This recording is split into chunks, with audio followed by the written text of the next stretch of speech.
Good afternoon, ladies and gentlemen. This is Lounging with Lisa, the video series that has me lounging while coming at you. Thoughts of the day. I was trying to keep my leg elevated, but I like to come at you this way. And today is the day that I really need to shift left. Lean to the left, lean to the right, stand up, sit down, fight, fight, fight. From my cheerleading days, ladies and gentlemen. Anyhow, yeah, I was a cheerleader. That's so funny. At any rate, I wanted to tell you, I forgot to let you know this. Tomorrow the live show is really going to have to be limited to 1 hour because that's 2:30 to 3:30 because I have to be in Conneautville, PA, the area where I cover my meeting, the town in which I don't know, I'm a crusader on the streets interviewing people. No, I'm not, please. I cover a meeting there. But anyhow, I'm a judge for a chili cook-off. It's my third year as for judging this. It's so funny. Yeah, so I get to judge the chili cook-off, and it's really a lot of fun. It's at the Valley Inn. I'll go ahead and give her a plug. She's a delightful creature, and says her husband. Her husband's on Borough Council. Henry and Tammy Mead of Conneautville fame. And the bar, I don't know, it's not just a bar anymore, ladies and gentlemen. They have an area in the back. It's fine, not fine dining, but I mean family dining.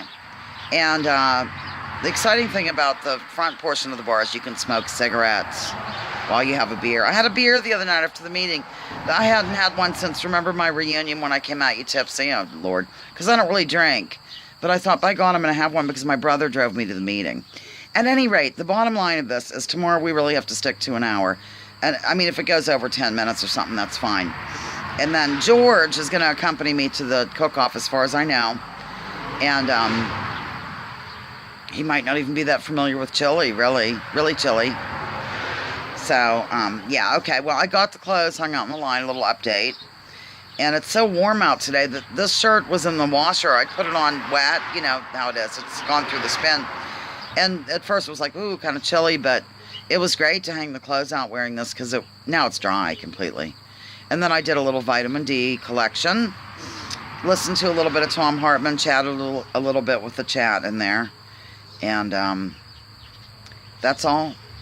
That's what I've done. Now, I really have to finish cleaning up the kitchen. I can't take it because Mother was right about canning. This is what drove her nuts as a child because Mother's always been persnickety. You know, canning is kind of messy. And then you have pots and pans sitting out and they're on the floor, you know.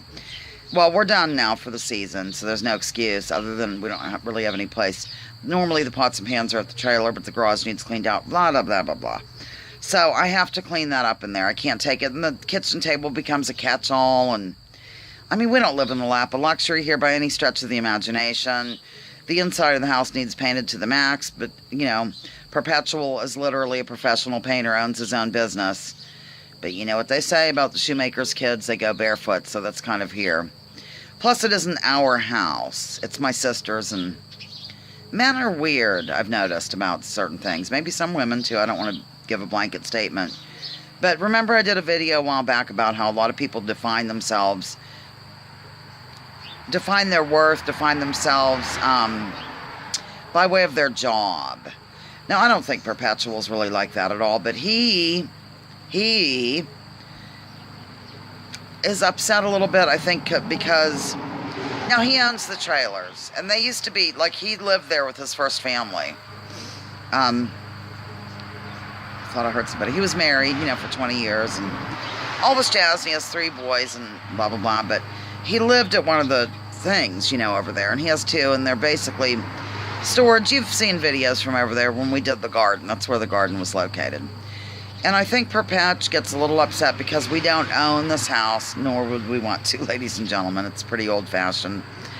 You know, I think he wants a plot of land. You know, he's like a pioneer sort. He really is, now that I think of it. You know, he does the hunting and the fishing and the skinning and the gutting and the descaling and all that jazz. So he's very outdoorsy. In fact, my brother said, if we do have, like, the world comes to an end or that planet hits us or whatever, that where you want to be is in Joel's lap. That's what he said. Which Joel doesn't have a very big lap because he's short and not very large. He does have a tummy, though, but not horrendous or anything, just a little chubby. Okay, well, I guess I'm just rambling at this point. I just wanted to work into going in there and doing my work. I think the bleeding has stopped. This Band-Aid is not saturated, ladies and gentlemen. And all will be well. I'm actually pre-planning the show tomorrow. I'm wondering, maybe we should gather some chairs under Mother's, those nice trees over there where I've broadcast before. That might be comfortable for all of us to sit there in the shade. And I will arrange the phone. I think this is providing they decide to do it. They already said yes, but you never know. It gives me an option when I turn on here to Facebook or YouTube. I don't know why I always say that. That I can turn to landscape, so I'll do that so we can all be captured. I just thought it might be fun to have George, like we can ask him questions, and like the audience can ask questions. He was born and raised in Poland, and he's traveled all over the place. My column in the next paper is about, I interviewed him. He's lived in Barcelona, he's lived in the Canary Islands, he's lived in Ireland. He now lives at Key Largo. And he worked on a cruise ship that, I don't know if I'm going to pronounce it or I'm just going to spell it. Cunard lines. And they're the same ones that own the Queen Mary and stuff like that. In fact, they were the original owners of the Titanic, and then it went to the White Star, if you remember. I don't remember the details. Maybe White Star morphed into Cunard. Anyhow, oh yeah, so he's traveled everywhere, like working on the cruise ship and stuff. See, that would not appeal to me in the least, ladies and gentlemen.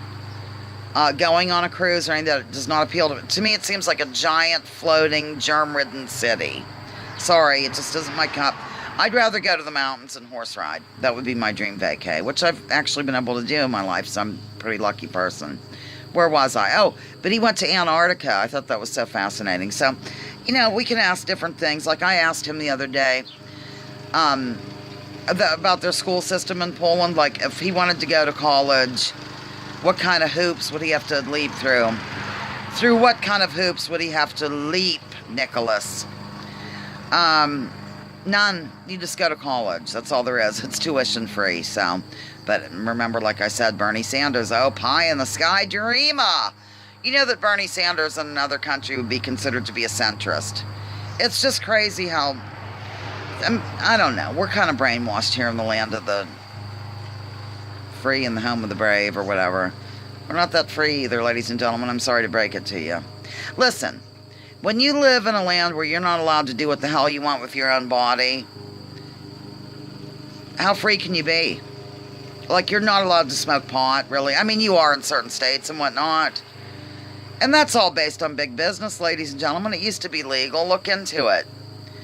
You're not allowed to grow hemp, to my knowledge, here in the U.S. Like, you're not allowed to put what you want into your own body. I don't know how better I can put it. Or turn a trick. If you want to turn a trick and collect a few bucks. In fact, the areas where that's legalized, to my knowledge, like in Nevada, one of the cities there, it's legal. The ladies are very much clean because they're they go in for checkup. You know what I'm saying? It's regulated, I believe. I think. I could be wrong. That happens from time to time. So, yeah. Sell your body if you want to. Sell a kidney if you'd like. Well, I don't know about that. But anyhow, I used to think that. And then some of my liberal type thinker friends said, well, that might not be so good because you'd have some weird black market, which you already do, really, where they kidnap people and sell their organs. So, I don't know. The bottom line is, are we really free? I want you to think about that for a little bit before you comment. I do not think we're that free, ladies and gentlemen. My God, we're under slavery of debt. Our children's children, if we, the earth survives that long, are indebted to paying off the interest of the debt to the banksters. Yeah. So, how free can you be when you're born in debt? It's just crazy. It's just American exceptionalism, catchphrasey bullshit. Ooh, I swore. Mother won't mind. In fact, Mother agrees with a lot of this stuff, but to her, she is 90, and she's lived through how many administrations, God love. And she really liked FDR and all that jazz, and I know he can be controversial, but to to her, he was a savior.